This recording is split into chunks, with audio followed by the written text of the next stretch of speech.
that by being together as part of this organization, all of them are better than where they were alone. Enrique Lores, CEO of HP. Well, as a CEO is what I want my teams to believe, that what we are doing is bigger than ourselves and that we're really going to be making a great contribution to the world.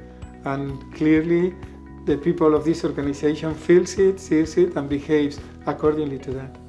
Something that I have observed, and I think is very important for us, is to be humble.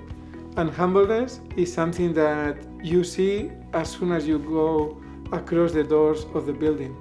And I have the opportunity to meet some of the Swamis, and you clearly see that humbleness in how they talk, how they explain what they do, and how they explain their lives, the experiences they have had in their lives. Meeting with the volunteers was an incredible experience, and I wish I was able to create in the company the fellowship and the inspiration to have people working for several years, as I saw, abandoning what they were doing before, abandoning great careers to come and build something together.